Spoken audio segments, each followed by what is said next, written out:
back to the Sea Witch and Dr. Doot podcast. Season two. two? Still season 2. It's still season 2. But it may still be season 2, but we're in a new location. Keep going. I'm going to adjust your audio. Okay.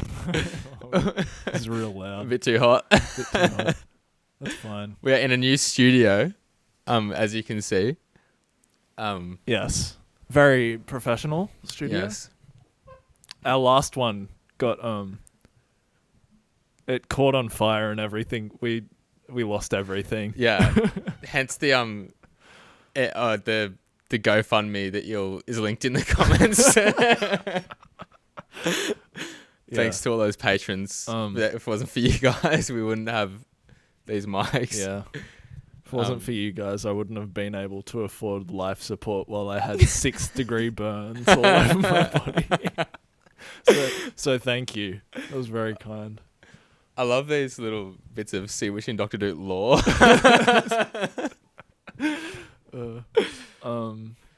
So what have we been doing here? So why are there drums set up? I was almost going to just not acknowledge it for the whole thing. We've just been recording drums for my new album or EP. I don't know what it is yet. One of those. Shameless plug. But that'll be a thing at some point in the future. And for the new Sea Witch and Dr. Doot album. EP. Yes, the greatest hits volume 2. Yeah. We just laid a sick drum beat. It was epic. And this is the official announcement. Yeah. So get hype. I know you've all been waiting for it. Coming summer 2021. Wow. Like, I guess never mind. Like next this December. I think. It'll happen at some point. Yeah. We just work so hard on it. We've been like putting in countless hours, so hopefully it turns out alright. Yeah. So we had a plan to have a guest featured on this podcast. Yeah. But we gave him a solid 10 minutes of notice and he couldn't do it, so we are absolutely livid. Yeah, I guess he just doesn't care about us as friends. Or I guess that's it. I guess he just hates us forever now. But yeah, you might see some guests pop up in the future. Yeah. It'll be good. Yeah. What was I had a brain thought, but it's gone now. Oh no. Oh well. What are we doing? So here are my topics. Okay. I have Muso's Corner Sale. All right. And new fish. What'll it be? Let's go in order. Let's go in. Yep. In what's the time word? Chronological order. Yeah. Okay. So that would be the Muso's Corner Sale. Yeah.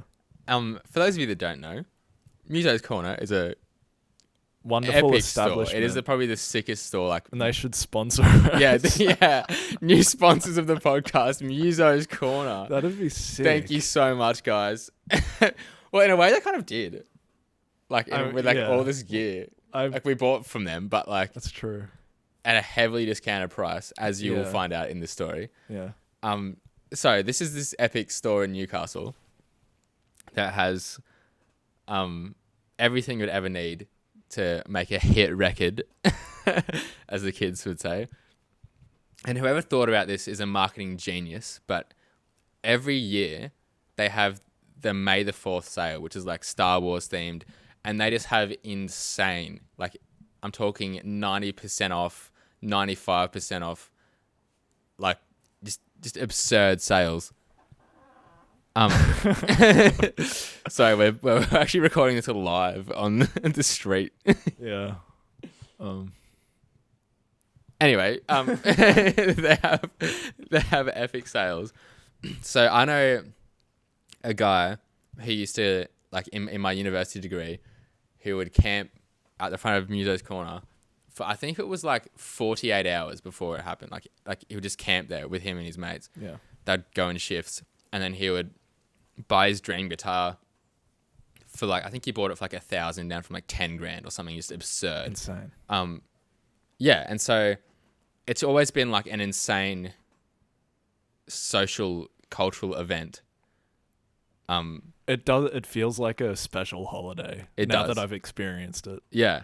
And every other, like, I've lived around Muso's Corner for a while now, like within sail distance.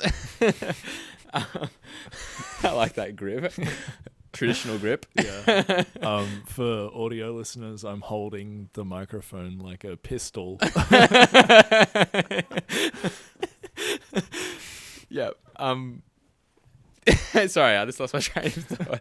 Oh yeah. So, but this year was the first year that I participated in it because this is the first year that they said there was no camping allowed. Right. Because before I felt like if you wanted to get one of these epic. Don't worry, I'm just changing volumes again. Actually, no, it's fine. Don't worry. Okay, cool. I think. Oh yeah, so I didn't really explain the sale very well, but how it works is they have like this poster full of like this big table of like what the item is, and there's only like one of each. Like it's not like this type of item is like 90% off the whole thing. It's like items where a lot of the time they'll like come without a box, or they'll be like slightly damaged from something or something like that, or there'll be items that have been on display for ages or something like that. Yeah. But that's not the case with all of them either, I don't think. Most of them, like there's heaps of them that are just hype. Yeah. Hope items. So you can only get one is the thing in this whole city. So it used to be like the people that would actually take advantage of this would like camp outside this store for like days. Yeah. To get this thing. And I've just never been that into it. Like, yeah. But this year they had the rule of no camping. So I'm like, oh yeah, I'll rock up and see what I can get. The store opened at like, why not? 9, didn't it? 10. 10 it opened. Yeah, I think. So yeah, because I got there at 9. Right. I had to wait an hour. Yeah. Oh, okay, yeah. But I got there at 8:30. Yeah. But I think it opened at 9, didn't it? Or did it? No, I don't know. No, it was 10. It was 10. Really? Yeah. Right. I promise you. Wow. All right. But yeah, I got there at 8:30, just seeing what I could get, not really expecting anything. I was sort of expecting nothing to be left. I walk in there, lining up, and then we get this because there's like the shop's divided into 2 sections. There's like the drum shop, yeah, and then like the normal people shop, the normal musician, and the musician shop. Yeah. So there was like the call because apparently no one was going into the drum shop, so that they just yelled out like anyone interested in the drum shop, come and line up. And so we all ran to the front. Well, I didn't run. This guy who was behind me ran in front of me. They were rabid. Yeah, rabid. And I was just like very self-conscious to this whole ordeal. I wanted to maintain the facade that I didn't care about this because I despise consumerist capitalist Black Friday, where people are getting trampled to buy a toaster for half price. I'm like, I don't want to be videoed in this compilation because there were cameras. There were cameras everywhere. There was Yoda walking around. Yeah, Yoda talked to me. I'm best friends with him now. Yoda has actually a strange fascination, musical instruments. Yeah, it's kind of whack. Yeah. So anyway, I get called to the front. I go up there, to the drum shop. I'm just walking around having a look, and then I see this symbol on the ground, which I have no idea. Yeah. For $100, down from $1,000. So I pick it up. I take it home. Well, I take it to the counter. I'm like, I'll get this, please. And so I bought that. I was just carrying it around, looking at some other stuff. I saw a hand pan. Bought that as well, which is just an odd instrument. Yeah. In general. But that wasn't as good of a saving. That was like 1,000 down from 1,800 or something. Yeah. I don't know. Still cracked. Still cracked. But like not 90% off. Yeah. Yeah, so I got those, which was great. Yeah, tell them what you bought. So I went and I was looking for an audio interface. I feel like this story's kind of spoiled by this sitting here in the shot. But anyway, I couldn't find the one I wanted. But this guy was like, "Oh, where are you off to?" Anyway, so I this guy was like, "Oh, we have this one. It's kind of sick. It's like $1,000 down from 1,100 or something like that. Oh no, it might have been 1,100 down from 12 or 1,300." And I was like, "Oh, cool, sweet. I'll just like skip it, and then I'll buy the one I wanted for full price because I really wanted that one." So then I was just like looking around the store. I found a microphone, $200 down from like $800, which is kind of insane. And it's here. You can't really see it, but it's at the end of this stand.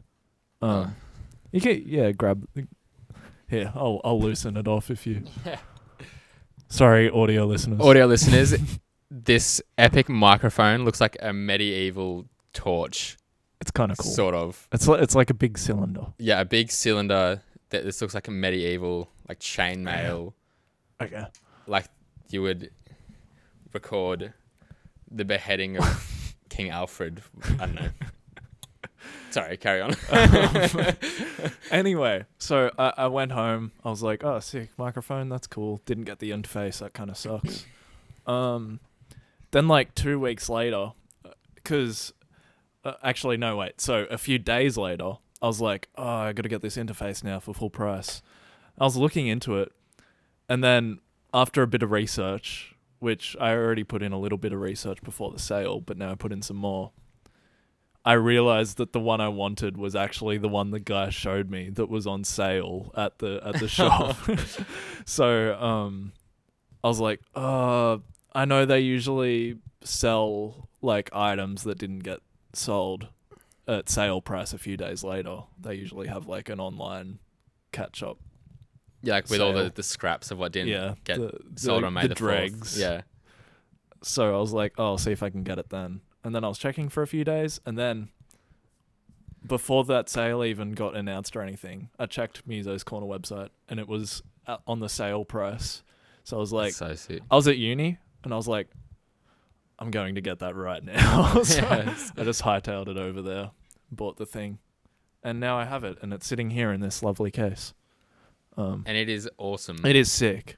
It's what we just recorded. The best drums we have recorded yet. Yes. The best sounding. It's in a garage. Yes. Which is kind of exciting. Yeah. In the official Sea Witch and Dr. Doot studio. Yeah, sorry. And I've just gotten my the cymbal I was talking about out of its case. We didn't even try it out today. Yeah, I know. Missed opportunity. But for audio listeners, it's big and round. And looks like a cymbal. It says Dry Ride 22-inch for you drum nerds out there. Yeah. It's a Piesty Masters. Wow. Yeah. I'm not sure how I feel about it yet, but hey. It was $100. Yeah. 90% off. That's pretty good. Yeah. I'll take it. Yeah. Is that all that story? I guess so. Do you have any other topic? I did. Oh yeah, I do have a topic. So I watched a 6-hour-long video. Oh no! I watched a 6-hour-long video on a video game. For the review was on the PlayStation 1 version of the video game, but there's different versions of it out there. But this is a Japanese, like the original. Pretty much the original dating simulator on PlayStation 1. It's in Japanese only. The review wasn't in Japanese, an English guy did it. But it's called Tokimeki Memorial. And it went so into depth on this game. Basically, it's absurd though. What? But like there was so much depth to like he made the case, right, that it was one of the most important video games ever. No. Oh my god. because of how it like there's just like so many systems crammed into it. It's just like absurd. This absurdly intricate, like complicated piece of work with like even like these meta like messages in it and stuff. It's insane. So like the idea, right, was for a dating simulator, from my understanding, because I don't know what that is. What? I will say I've never played a dating simulator. I won't pretend that I have. But So you basically, like a visual novel type thing, and you're meant to like court the girl you want to date in the simulator. So on the game artwork, video game artwork, right? There's like the main girl, and it's like implied throughout the whole thing. Best girl. Yeah, it's implied throughout the whole thing that that's who you're supposed to aim for. Right. But the thing is, if you play the game, it's like impossible to get with the main girl. And it's like he goes into like this whole like detailed thing on like how it's objectifying the idea of love.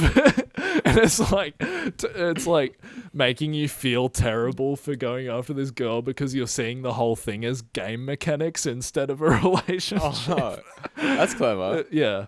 It's like, it's cool, but at the same time, you're like, what the hell am I watching? Yeah, no, I find it deeply disturbing that a 6-hour-long video about a PlayStation 1 dating simulator exists. Yeah. The fact that someone gave it that much credit just concerns me. It's an insane video. He like, the whole thing's edited. Yeah. 6 hours of footage. That's just outrageous. Edited. That's outrageous. I mean, it'd be more than 6 hours of footage, but you know, like a 6-hour long edited video. That's insane. But about a dating, I don't get it. Yeah. I'm into that sort of content. Not Whoa. I am into dating simulators in a big way. Wow. No, not really. I am. What I meant to say was I'm into like the video essay. Like, this game was like sick. This is how this is why it was awesome. Like, I watched so many like Halo. Yeah. Video essays and stuff about like why it was like the biggest game changer ever. It's like why Xbox exists. All this stuff. But like, that's like a nerdy as to watch that, but I don't care. I'm a nerd. But at least Halo is like a genuine genre-defining game, you know. But Tokimeki Memorial's a genre-defining game. Yeah, okay. I realized that at the second I said it, but it's a dating simulator. It's not the same. That's fair. But I think the reason he said it was like so important was because of the, like, basically he made the argument, I can't remember what it was, but he said you wouldn't have some game because of if this game didn't exist first. If this game didn't exist, we wouldn't have any of the other dating simulators, guys. No. We need to pay our respects. But like, because it has like the conversation system, you know, that you see in like every video game where it's like where you choose an option, a dialogue option. Yeah, that's pretty much like the grandfather of the meaningful version of that, not just like a text-based adventure game. But yeah, anyway. But I kind of watched it just so I could say I watched it. Just because it's so absurd to say, oh yeah, I watched a 6-hour-long video on a PlayStation 1 dating simulator. Yeah. I am railing on this a lot. But I am guilty of watching, a 4-hour... I've watched this twice. The Destiny Lore. You've watched it twice? Yeah. It's good, man. It's good. I'm telling you. Because, like, Destiny, the video game, the story is actually sick. It's so good. It's just the game... Oh, it's getting better now, but historically, all those years ago, it has been the worst storytelling of, like, any video game ever. It just sucks. But, the actual story itself is sick. It's just... To read it, you have to go like onto their website of Destiny and read like these little baseball cards about like, oh, this guy did this, and it just like no one did it because it's just absurd. But then there's a guy that just like made it all make sense and like visuals and everything, and it's sick. I guess and you understand what you've been doing in the game. Yeah, I guess that kind of makes sense from like especially for the type of game Destiny is, where it's like they want you to actually play the game. Whereas, like, it does the same thing as Skyrim, right? Where it's like, oh, there's all this lore behind it. Yeah. You can read the books, or you can just play the video game.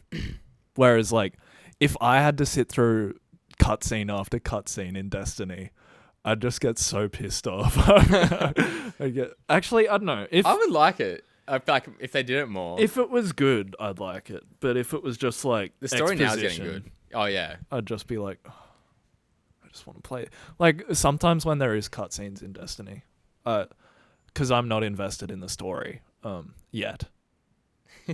I'm just like, I don't care. Let me shoot things. I want to play the video game.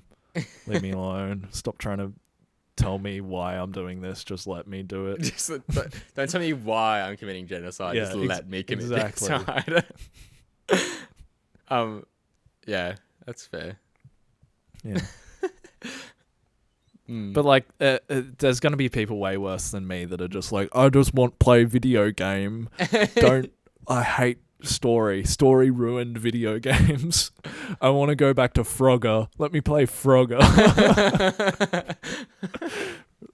Like these guys that just don't care about anything that isn't gameplay. I don't know, that people like that probably exist, I feel like. And I feel like they'd be drawn to a game like Destiny where the whole thing's based on playing the video game and over and over and over and over again.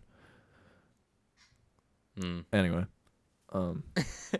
did you have any closing thoughts about the 6-hour dating simulator documentary? Yeah. At the end, the guy like gets emotional about it. It's like, but it's like you saying that out loud sounds so dumb. But when you watch the whole thing, you're like, whoa. Because like, you're like, oh my god. Yeah, I was sitting there with a box of tissues. No, it's just so beautiful. Yeah. Just like the idea, I love the idea of the video because it's so stupid of an idea. It's just like, I love it when that something is just like a dumb idea, but it's pulled off well. I don't know. Yeah. Like Sea Witch and Dr. Doot. Yeah. Except I feel like that's a good idea pulled off badly. Yeah, intentionally badly. Or a bad idea pulled off badly. Yeah. Oh, crikey. Do you have any more topic? No, that's all the topic I came up with. I wasn't very prepared this time. Yeah, we've got one more. You got some topic there. New fish. So I know on this podcast we talked about the ocean like 8 times. But hey, the ocean's crazy. Okay. So I was just randomly I got the urge to watch a documentary. Yeah. Like 3 days ago or whatever. Yeah. And then I'm part of this curiosity stream. Oh, you got that. Yeah, right. It's insane. It's so good. Like it's like $10. I thought it was going to say $10 a month. It's $10 a year. What? I was just like, what? This is outrageous. I gotta get on that. Yeah. And they just have like all these Atmo documentaries, dinosaur documentaries. So I just like saw one where they're like looking for a coelacanth, which for those of you that don't know is like a ancient fish. Old fish. Yeah, like a living fossil they call it. Yeah, it just hasn't changed in millions of years. And so they're actually, it was really like scary watching this sort of. Don't mind me, I'm just checking things. Yeah, it's fine. Yeah, it's kind of wacky because they were just diving in this like little submarine thing. Whoa. When I say submarine, it looks like. Is it like a manned submarine or is it a? Yeah. Oh, okay. A manned submarine, but it's like it has 3 seats. Okay. And it looks exactly like the thing off Star Wars, like where they like. There's always a bigger fish. What's that called? It's like. I can't remember. Because I remember they're like, we'll take it's called like a Congo or something. Oh, yeah. I can't remember. It sounds like the name of a deer is what I remember. Anyway. Yeah, but it looks exactly like that, which is kind of interesting. And they just go to this remote island off like Papua New Guinea. Yeah. And there's like 900 people living on this like couple of square kilometers island that is like still live in tribes and stuff. It's really crazy.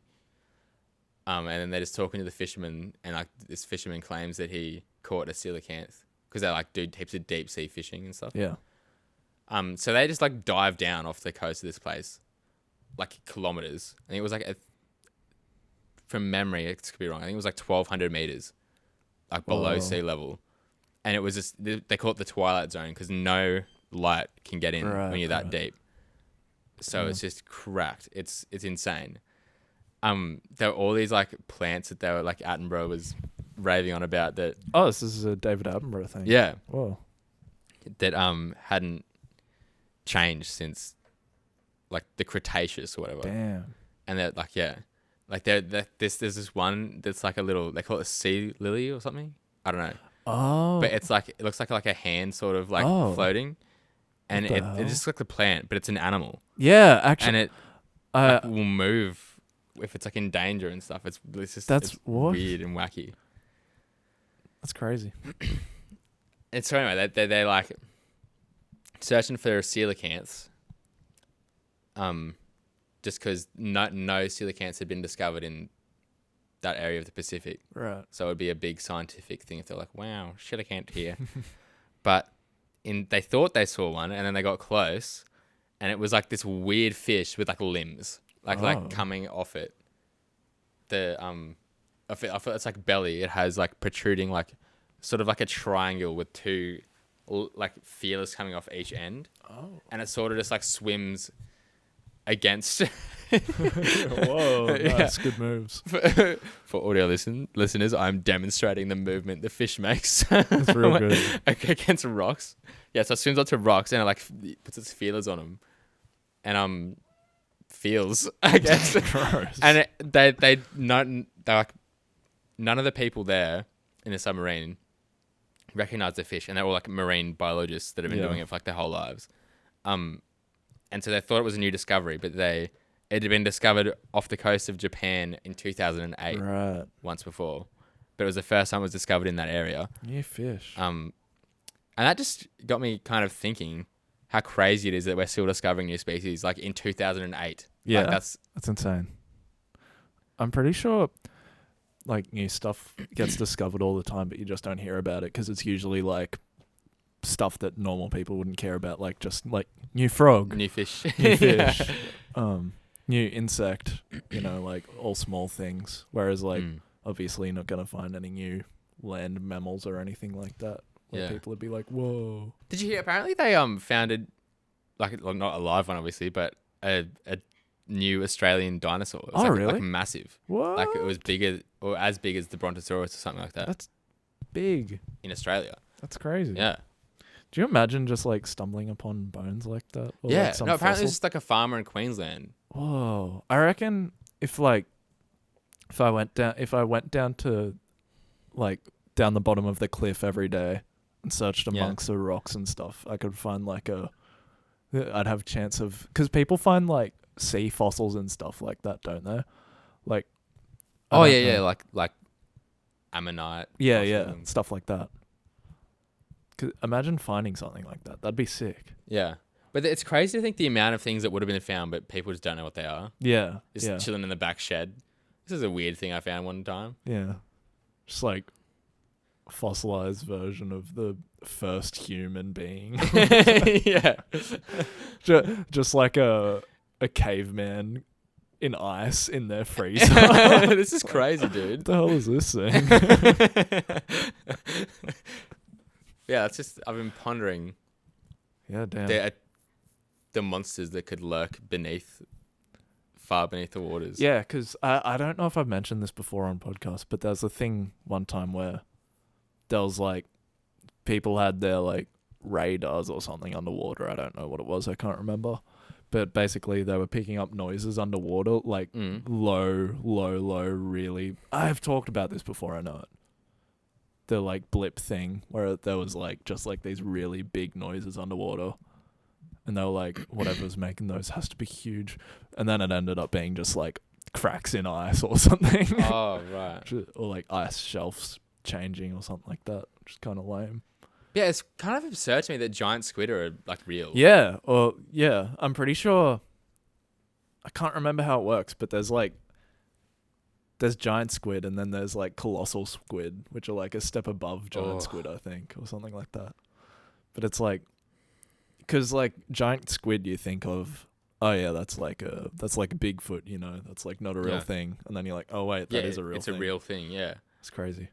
Squid in general are just I love cephalopods. That's sick. Yeah, they're awesome, but they're freaky as. Yeah. What freaks me out the most is like I didn't realize how smart they were. Apparently, like they've got comparable intelligence to dogs. Whoa. Like they're really smart. Whoa. And that's why it's like a big thing. This is like getting really off topic, but it's I think really controversial because they're of those YouTube people that like on camera like they like fry octopus and like eat them alive. Yeah. Oh. Which is just like disgusting. But if you're in the mood to be disgusting, like YouTube that. If you're in the mood to be disgusting, what a sentence that is. But yeah, it is actually confronting watching it. Yeah. But what's even worse though is when you realize how smart these creatures are. Like they are so self-aware. Like imagine a video of someone frying up a dog. Like everyone would be like, that is the worst thing to ever exist. Just because it's like just because we're got weird eyes or something. Yeah, you're just like, yeah, whatever. Yeah. I wonder if people would think different if they didn't have weird cephalopod eyes. They just had like the weird squid. They had like human eyes. Oh, that would be freaking out. What the?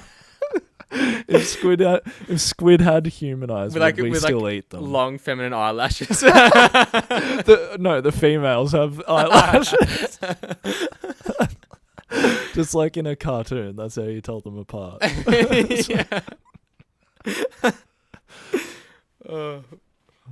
But yeah, like their color changing capabilities. It's insane. You've seen like videos of cuttlefish like swimming along and they're like just like bloop. Pulsating or whatever, and you're like, whoa, that's crazy. Damn. It's just so otherworldly. I feel like for a couple of people that just spend all their podcasts talking about the ocean, we know nothing about the ocean. I feel like I want to see the ratios. Probably like 40% of all podcasts we talk about the sea. Yeah. Oh, easily. And we know like nothing about it. We're like, whoa, this is crazy, bro. It's an octopus. New fish. You hear they found new fish? Anyway, that's about all I've got in the tank. Yeah, look, can't say I've got much more. Actually, this is that's not really podcast material. It's kind of boring. But I'll try and. Sorry, someone's just driving an airplane by. Yeah. I don't know if they obviously didn't get the memo that we were recording a podcast. The on-air signs on the roof. It's lit up. Yeah. Yeah. So, a quick aside. Do you know that path we went down that time with us and Matt and Tom? There's like this path that basically goes through like this sick crevasse down to the bottom of the cliff. Actually, I've told you this. Wait, what? I can't remember. On air? No, I don't know. You just keep going. I don't. Anyway, so this path was pretty treacherous. Like it's like a pretty steep and it's kind of slippery and stuff, and the wall's all made out of like maybe not sandstone, but you know, like crumbly rock. Yeah. It's not ideal.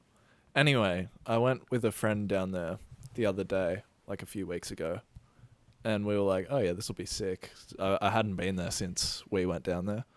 And so I came to where the path starts. It's like this secret path. I only saw it because I saw some guys walking down there initially, like a year ago. Yeah, it's like this cracked fisherman spot, isn't it? Yeah, like something like that. Yeah. There's like ropes and stuff to help you get down there because it's kind of insane. Anyway, we went to get down there because we were like, oh, this will be fun. Fun adventure. First off, when we got to the start of the path, it was all just like overgrown. Like you wouldn't look at it and say, oh, that's a path. It was just trees, you know, just bushes. So we had to like scramble through the woods. The underbrush. I got like all scratched up going through there. You need to bring you like a machete and chop. I was thinking of doing that, but then I was like, I can't really just take a machete, brandish down a machete to the beach. Anyway, So I was heading down there, and it was like we got to the bottom more or less, and there's like this 6 foot or so drop where you have to like climb down cautiously, and it was just like so much sketchier than when we went down there. It was like you had to just like be lucky. It was like straight up almost dying. Anyway, that I felt like I needed to bring that up, but I might have already told you that. I think you did ages ago, but I've forgotten. Anyway, that it just came to my mind.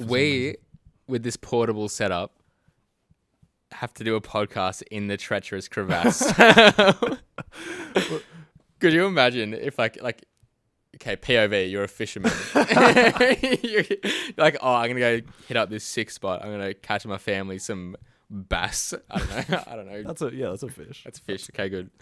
I know the there's just 2 guys sitting on rocks, holding microphones, and being like, "So the ocean." We could interview fishermen. Yes. Ask them about the ocean. Oh, that's such a great idea.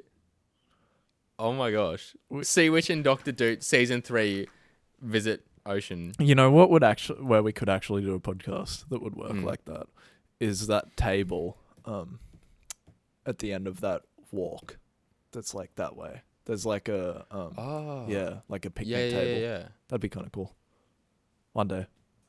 Maybe this will be season 2 of the podcast, is us just going random recording locations. I like that. Yeah. We could go what's like an absurd place to go? Do one on a beach. I feel like that's not very absurd. Yeah. But, I feel like that'd be super loud, actually. That would be bad audio. Yeah. There's like a duck swamp type thing. Oh, yes. Podcast with the ducks. Yes. Oh, that would be Dude, huge. I saw this sick... they're introduced to Australia, but I didn't even know they lived here. I saw a mallard. They're like big duck. Oh, really? Yeah. It's like... It's just a big duck, but you don't expect a duck to be that big and that soft looking. It's just this big soft duck. And you're like, big soft duck. I want that guy to hang out with me sometime. That has to be a title of a podcast. Big soft duck. Big soft duck. Yeah. You're gonna have a trouble picking a title for this one with all this dating simulators. I wanted to call new fish. What was the thing I wanted to call it? I wanted to call it Someone just keeps driving airplanes past. Yeah. Not that.